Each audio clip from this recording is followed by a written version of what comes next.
આ દેશના નાગરિક તરીકે શું કોઈને શરમ નથી આવતી? તો એ તો સૌથી મોટી શરમની વાત છે.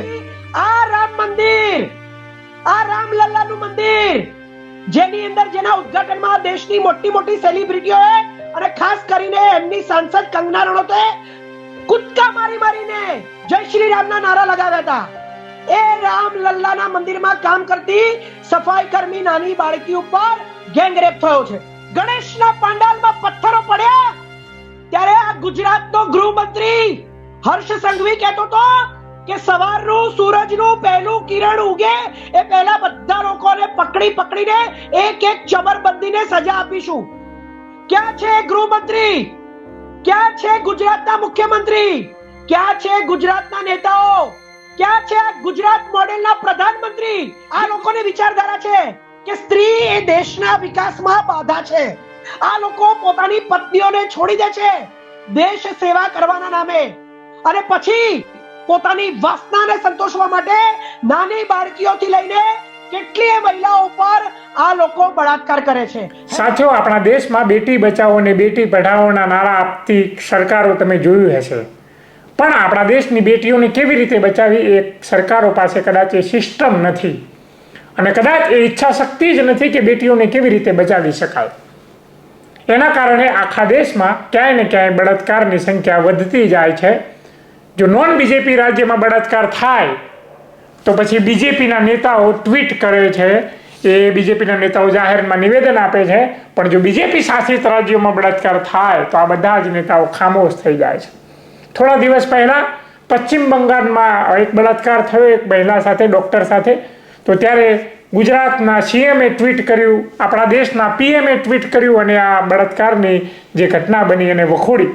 પણ આપણા દેશમાં, આપણા રાજ્યમાં, ગુજરાતની અંદર બળાત્કાર થાય તો આપણા જ આ બધા નેતાઓ ખામોશ થઈ જાય છે. થોડા દિવસ પહેલાં દાહોદમાં એક પ્રિન્સિપલે 6 વર્ષની દીકરી ઉપર બળાત્કાર ગુજારવાનો પ્રયાસ કર્યો અને દીકરીએ બૂમાબૂમ કરવાની કોશિશ કરી એ ગાડીમાં, તો એ ગાડીની અંદર જ એ દીકરીનું ગળું દબાવીને એને મારી નાખવામાં આવી અને એ દીકરીને સ્કૂલની આજુબાજુ એને ક્યાંય કહેવાય એની લાશને છુપાવવામાં આવી. અને આ જે બળાત્કારી હતો એ ગોવિંદ નટ નામનો બળાત્કારી, એ ભારતીય જનતા પાર્ટી સાથે ક્યાંય ને ક્યાંયના કનેક્શનો હોય એવા મીડિયા અહેવાલો છે. એના કનેક્શન આરએસએસ રાષ્ટ્રીય સ્વયંસેવક સંઘ સાથે હોય એવા એના ચડ્ડીમાં ફોટા છે. આરએસએસ જે ચડ્ડી પહેરતું હતું ને, ખાખી, એ ખાખી ચડ્ડી અને માથે કાળી ટોપીના ફોટાની અંદર આપણને એવું લાગે કે આરએસએસ સાથે એના કનેક્શન હોય. વિશ્વ હિન્દુ પરિષદ સાથેના કનેક્શન જોવા મળે એવા મીડિયા અહેવાલો છે. પણ આપણા દેશના, આપણા જે વિચારધારાના જે નેતાઓ છે એ એકદમ ખામોશ છે. શા માટે? અને ઘણા રૂઢિવાદી માનસિકતાવાળા લોકો એવું કહે છે કે દીકરીઓને શોર્ટ્સ ના પહેરવા જોઈએ, આવા નાના કપડાઓ ના પહેરવા જોઈએ, આકર્ષક કપડાઓ ના પહેરવા જોઈએ, એના કારણે બળાત્કાર થઈ રહ્યા છે. તો આ 6 વર્ષની દીકરીને શું ખબર પડતી હશે? એને કેવા કપડાં પહેર્યા હશે કે જે આ નરાધમ ગોવિંદ નટ નામનો જે નરાધમને આકર્ષિત થઈ ગયો અને આ દીકરીને પોતાનો હવસનો શિકાર બનાવી ગયો. આ બાબતે ખાસ કરીને ગુજરાત કોંગ્રેસે અમદાવાદ શહેરમાં વિરોધ પ્રદર્શન કર્યા. તો આપણી સાથે કોંગ્રેસના પ્રવક્તા છે સાગરભાઈ શાહ, એમની સાથે વાત કરવાનો પ્રયાસ કરીશું. સાગરભાઈ શાહ, ક્રાંતિ માર્ગે આપનું સ્વાગત છે. શરમ આવે છે. કોંગ્રેસના કાર્યકર્તા તરીકે નહીં, કોંગ્રેસના નેતા તરીકે નહીં, આ દેશનો નાગરિક છું. દેશના નાગરિક તરીકે મને મારા દેશના વડાપ્રધાન ઉપર શરમ આવે છે. પહેલા હું આ ભારતીય જનતા પાર્ટીની સરકારને ભારતીય જાહિલ પાર્ટી કહેતો હતો, કારણ કે આપણા દેશના વડાપ્રધાન પોતાની ડિગ્રી બતાવવા તૈયાર નથી. અને જો કોઈ આ દેશનો નેતા ડિગ્રી માંગે તો એની ઉપર જુર્માના લગાવવામાં આવે છે. પરંતુ જે રીતે આ દેશની અંદર આ ભારતીય જનતા પાર્ટી દ્વારા બંગાળના બળાત્કારને આખા દેશની અંદર એક ઇશ્યુ બનાવવામાં આવ્યો, હું એનો વિરોધ નથી કરતો. બળાત્કારી એ કોઈ પણ રાજ્યનો હોય, એ બળાત્કારી જ હોય છે. એક આતંકવાદી અને એક બળાત્કારીનો કોઈ ધર્મ નથી હોતો. દરેકે દરેક બળાત્કારીને સજા થવી જોઈએ, પરંતુ માત્ર બંગાળના બળાત્કાર ઉપર નહીં.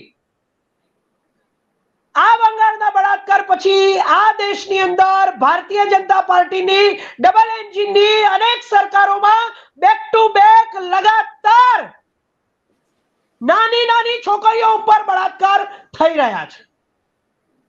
પછી એ ઉત્તરાખંડ હોય, બિહાર હોય, ઉત્તર પ્રદેશ હોય, મહારાષ્ટ્ર હોય કે આજે ગુજરાત મોડેલ દેશના વડાપ્રધાનનો ગઢ, એક ગુજરાતની અંદર લગાતાર બેક ટુ બેક 3 થી 4 બળાત્કારો થયા છે. અને મોટા ભાગના બળાત્કારોમાં ભારતીય જનતા પાર્ટી, એની સહયોગી સંસ્થાઓ, રાષ્ટ્રીય સ્વયંસેવક સંઘ કે વિશ્વ હિન્દુ પરિષદ જેવી સંસ્થાઓના કનેક્શન્સ નીકળ્યા છે. આ બધું પબ્લિક ડોમેનમાં છે. સૌથી પહેલા આજે આપણે વાત કરીશું ગુજરાતની અંદર હમણાં જ થયેલો એક 6 વર્ષની બાળકી ઉપરનો બળાત્કાર. જે શિક્ષકને આપણે ગુરુ માનીએ છીએ, જે શિક્ષક આપણને જ્ઞાન આપે છે, આજે આમની સરકારોમાં શિક્ષક ઉપર પણ કોઈને ભરોસો નથી રહ્યો, એવો આ બળાત્કાર છે. ગુજરાતના દાહોદમાં 6 વર્ષની બાળકી સ્કૂલે જઈ રહી હતી ત્યારે આ સ્કૂલના પ્રિન્સિપાલે એ બાળકીને ગમે તેમ કરીને પોતાની ગાડીમાં બેસાડી, પછી એની સાથે અડપલા કર્યા અને એક સમયે બળાત્કાર કરવા જવાની તૈયારી કરી અને બાળકીએ બૂમાબૂમ કરી તો પ્રિન્સિપાલે, શાળાના પ્રિન્સિપાલે ડરના માર્યા નાની 6 વર્ષની બાળકીનું ગળું દબાવી દીધું. અને આ ગુજરાતમાં મુખ્યમંત્રી ચૂપ છે. હમણાં થોડા વખત પહેલા સુરતમાં મુસલમાનના એરિયા સૈયદપુરામાં ગણેશના પંડાલમાં પથ્થરો પડ્યા ત્યારે આ ગુજરાતનો ગૃહમંત્રી હર્ષ સંઘવી કહેતો હતો કે સવારનું સૂરજનું પહેલું કિરણ ઉગે એ પહેલા બધા લોકોને પકડીને એક એક ચમરબંધીને સજા આપીશું. ક્યાં છે ગૃહમંત્રી? ક્યાં છે ગુજરાતના મુખ્યમંત્રી? ક્યાં છે ગુજરાતના નેતાઓ? ક્યાં છે આ ગુજરાત મોડેલના પ્રધાનમંત્રી જે ગુજરાતમાં 12 વર્ષ સુધી મુખ્યમંત્રી બનીને છેલ્લા 10 વર્ષથી આ દેશના વડાપ્રધાન છે? તમે જુઓ, બંગાળના બળાત્કારને એટલો મોટો ઇશ્યુ બનાવવામાં આવ્યો છે કે આખી ગોદી મીડિયા દિવસ રાત એની ચર્ચા કરે છે. અને બંગાળમાં એમને રાષ્ટ્રપતિ શાસન લાદવું છે. બળાત્કાર એમના માટે મહત્વનો નથી. એક મહિલા મુખ્યમંત્રી આ દેશમાં અંધભક્તોના વિશ્વગુરુને વિધાનસભા, લોકસભા અને ઉપચુનાવમાં લાત મારીને બંગાળની બહાર કાઢી મૂકે ને એટલે ઈગો હર્ટ થઈ ગયો છે. એટલે ઈગો માટે બંગાળના મહિલા મુખ્યમંત્રીને પદ પરથી ઉતારવા માટે, ત્યાં રાષ્ટ્રપતિ શાસન લાગુ કરવા માટે બંગાળના બળાત્કારને ઇશ્યુ બનાવ્યો છે. આ લોકો બળાત્કારનો પણ ઉપયોગ કરે છે, મિસયુઝ કરે છે, દુરુપયોગ કરે છે. શરમ આવી જોઈએ. આ લોકોની વિચારધારા છે કે સ્ત્રી એ દેશના વિકાસમાં બાધા છે. આ લોકો પોતાની પત્નીઓને છોડી દે છે દેશ સેવા કરવાના નામે, અને પછી પોતાની વાસનાને સંતોષવા માટે નાની બાળકીઓથી લઈને કેટલીય મહિલાઓ પર આ લોકો બળાત્કાર કરે છે, હેવાનિયત કરે છે, એમની છેડતી કરે છે, ગેંગરેપ કરે છે. આ છે આ સરકારમાં સ્ત્રીઓનું સ્થાન, જે કહે છે કે અમે મહિલાઓને સંસદમાં 33% આરક્ષણ આપીશું. પણ એ પણ એક લોલીપોપ છે. આ દેશની સેકન્ડ સિટીઝન 50% મહિલાઓનું અપમાન કર્યું છે. મહિલા એથ્લેટ્સને રોડ પર રોંદવામાં આવી છે. એમના મેડલ્સને 15 રૂપિયાના મેડલ્સ કહેવામાં આવ્યા છે. શરમ આવી જોઈએ. કોંગ્રેસના કાર્યકર્તા તરીકે નહીં, કોઈ પાર્ટીના કાર્યકર્તા તરીકે નહીં, આ દેશના નાગરિક તરીકે શું કોઈને શરમ નથી આવતી? તો એ તો સૌથી મોટી શરમની વાત છે. શરૂઆત કરીશ, જેવો બળાત્કાર બંગાળમાં થયો ને એવો ઉત્તરાખંડમાં થયો છે નર્સની સાથે. એની કોઈ ક્યાંય વાત નથી. બળાત્કાર કરીને ઓળખાણ ના પડે એટલે એનું મોઢું ઈંટોથી છૂંદી નાખવામાં આવ્યું છે. એવો બળાત્કાર થયો છે. એવો બળાત્કાર બંગાળમાં નથી થયો, પણ બંગાળના જ બળાત્કારની વાત થશે, કારણ કે બંગાળના બળાત્કારનું મહત્વ નથી. એ મહિલા મુખ્યમંત્રીએ જે દેશના વડાપ્રધાનને હાર આપીને દર વખતે એ ઈગો હર્ટ થયો છે. લખીમપુર ખીરી હોય, કઠવા રેપ કેસ હોય, હાથરસ હોય, ઉત્તર પ્રદેશ હોય, કોઈ જગ્યાએ ક્યાંય વાત નથી. હમણાં ઉત્તર પ્રદેશમાં જુઓ, આ લોકોએ રામ મંદિર બનાવ્યું. એ રામ મંદિરમાં સફાઈ કરતી છોકરી, નાની દલિત બાળકી, એની ઉપર ગેંગરેપ થયો છે. 8 થી 10 માણસોની ઓળખાણ થઈ ગઈ છે, 4 થી 5 માણસો ઓળખાયા નથી. એટલે સતત 7 દિવસ સુધી ઓગસ્ટ મહિનામાં, આ સપ્ટેમ્બર મહિનો ચાલે છે, ઓગસ્ટ મહિનામાં 7 દિવસ સુધી આ રામ મંદિર, આ રામલલ્લાનું મંદિર, જેની અંદર જેના ઉદ્ઘાટનમાં દેશની મોટી મોટી સેલિબ્રિટીઓએ અને ખાસ કરીને એમની સાંસદ કંગના રનૌતે કૂદકા મારી મારીને જય શ્રી રામના નારા લગાવ્યા હતા. એ રામલલ્લાના મંદિરમાં કામ કરતી સફાઈ કર્મી નાની બાળકી ઉપર ગેંગરેપ થયો છે. એ જ્યારે ફરિયાદ લખાવા ગઈ તો 40 થી 50 કલાક સુધી એને બેસાડી રાખવામાં. એને જે ફરિયાદ કરી એનાથી વિરુદ્ધ વસ્તુઓ આ એફઆઈઆર માં લખવામાં આવી. પહેલા તો એફઆઈઆર નોંધવામાં જ નહોતી આવતી, વિરોધ વધ્યો એટલે નોંધી.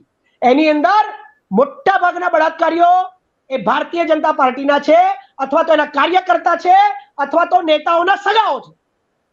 પરંતુ આ ડબલ એન્જિનની સરકાર, બુલડોઝરની સરકાર, એન્કાઉન્ટરની સરકાર, હિન્દુત્વના સૌથી મોટા ચહેરા યોગીની સરકાર, કોઈ એક્શન નથી. આ પહેલા બોટાદમાં ગુજરાતની અંદર એક શિક્ષકે જ બાળકી ઉપર અડપલા કરવાનો પ્રયત્ન કર્યો, અને હવે આ ગુજરાતની દાહોદની ઘટના, એમાં બાળકીનું ગળું દબાવી દેવામાં આવ્યું કારણ કે એણે માત્ર બૂમાબૂમ કરી. પ્રિન્સિપાલ, શિક્ષકો ચરમસીમાએ પહોંચી ગયા છે. બળાત્કાર, સ્ત્રીઓની ઉપરના અત્યાચાર, એમના શોષણ, એમના અપમાન. પરંતુ ડબલ એન્જિનની સરકારના એક પણ મુખ્યમંત્રી, ડબલ એન્જિનની સરકારના એક પણ ગૃહમંત્રી, ડબલ એન્જિનની સરકારના એક પણ રાજ્યપાલો, કોઈનું ક્યાંય ટ્વીટ નથી, કોઈના ક્યાંય બાઇટ્સ નથી, કોઈ ક્યાંય પ્રેસ કોન્ફરન્સ નથી કરતું, કોઈ ક્યાંય બોલતું નથી. ગોદી મીડિયા પણ ચૂપ છે, દેશના વડાપ્રધાન પણ ચૂપ છે. ઇટલીમાં જઈને મેલોની સાથે સેલ્ફી લઈને Modi plus Meloni is equal to melody કરાય છે. અહીંયા દેશની આ બધી ગંગાઓ મેલી થઈ ગઈ, પણ અહીંયા કોઈ મેલી ગંગા ઉપર વાત કરવામાં આવતી નથી. મેલોડીમાં મજા આવે છે, અમેરિકામાં મજા આવે છે, યુક્રેનમાં યુદ્ધ રોકાવામાં મજા આવે છે, ઓસ્ટ્રિયામાં મજા આવે છે. ક્યાં ક્યાં મજા નથી આવતી આપણા દેશના વડાપ્રધાનને, પણ ભારતમાં મજા નથી આવતી. મણિપુરમાં મજા નથી આવતી, મહારાષ્ટ્રના બળાત્કાર ઉપર બોલવામાં મજા નથી આવતી, બિહાર, ઉત્તરાખંડ, ઉત્તર પ્રદેશ, અરે હજી તો એક રહી ગયો સૌથી મોટો બળાત્કાર, છેલ્લે છેલ્લે કહી દઉં જતા જતા. ઓડિશામાં હમણાં આમની ડબલ એન્જિનની સરકાર બની છે, પપેટ મુખ્યમંત્રી મૂક્યો છે, જેમ એમના દરેક રાજ્યોમાં હોય છે એમ. હમણાં કેટલાક દિવસો પૂરા થવામાં એમણે સેલિબ્રેશન કર્યું. આ બધી તો નાની નાની બાળકીઓ હતી. બંગાળમાં ડોક્ટર હતી, ઉત્તરાખંડમાં નર્સ હતી, અને આ ઓડિશામાં લોયર હતી. લોયર છોકરી, કોઈ જેવી તેવી નહીં, ભણેલી લોયર છોકરી. હજી આગળ તો સાંભળો, એ લોયર છોકરી પોતાનું રેસ્ટોરન્ટ કે કોઈ એની શોપ હતી એ બંધ કરીને રાત્રે નીકળી તો કેટલાક યુવાનોએ ઓડિશામાં છેડખાની કરી. એ છેડખાની કરનારા યુવાનોએ ઓડિશાના મુખ્યમંત્રીની ઢોસ બતાવી કે અમે તો મુખ્યમંત્રી સુધી ઓળખાણ ધરાવીએ છીએ. વિચારો. પછી એ ફરિયાદ કરવા માટે ડરી નહીં છોકરી, એ ફરિયાદ કરવા માટે પોલીસ સ્ટેશન ગઈ. તો પોલીસ સ્ટેશનમાં શું થયું ખબર છે તમને? શરમ આવી જાય, આપણો આત્મા કકડી જાય. જો આપણી છોકરી હોય તો એને જે જેકેટ પહેર્યું હતું ને, પોલીસે એનું જેકેટ કાઢી નાખ્યું, એના જેકેટથી એના હાથ બાંધી દીધા, પછી એના અંડરગાર્મેન્ટ્સ કાઢ્યા, એની બ્રેસ્ટ ઓપન કરી, એની બ્રેસ્ટ ઉપર લાત મારી પોલીસે. પછી હજી તો હદ બાકી છે, આપણે બોલી શકીએ કે સાંભળી શકીએ. એ પોલીસે પોતાનું પેન્ટ ઉતાર્યું, પોતાનો પ્રાઇવેટ પાર્ટ બતાવ્યો, અને નહીં બોલવાની ભાષામાં એની સાથે વાત કરી. આ ડબલ એન્જિનની સરકાર છે ઓડિશામાં, તોડેલી સરકાર. જે સરકારે 10 વર્ષ સુધી એમને સપોર્ટ કર્યો એ તોડેલી સરકારમાં તેના બળાત્કારીઓ મુખ્યમંત્રીની ઓળખાણ આપે છે અને તેની પોલીસ નગ્ન થઈ જાય છે સ્ત્રીની સામે. આપણા વડાપ્રધાન ફોરેનમાં ફરે છે. આ બધી ડબલ એન્જિનની સરકારો છે. ઉત્તરાખંડ, બિહાર, ઉત્તર પ્રદેશ, મહારાષ્ટ્ર, ઓડિશા અને ગુજરાત. શું આનો કોઈ જવાબ છે આ દેશમાં? જ્યારે વડાપ્રધાન જ નથી બોલી રહ્યા, જ્યારે આ રાજ્યના મુખ્યમંત્રીઓ નથી બોલી રહ્યા, જ્યારે આ દેશની સૌથી મોટી મીડિયા નથી બોલી રહી, ગોદી મીડિયા, તો ક્યાં જઈશું આપણે? જી, where will we go for justice? હવે આનાથી વધારે હું શું કહું? જી સાગરભાઈ, આનાથી વધારે તમે શું કહેશો? પણ તમે જે કહો છો હવે અમારાથી પણ સંભળાતું નથી. જે તમે બળાત્કારની જે ઘટનાઓ ગણાવી, પણ આ સત્ય હકીકત છે. આ સત્ય હકીકત છે. આને દેશના લોકો સુધી પહોંચવી જોઈએ અને પહોંચશે તો જ લોકો સમજશે.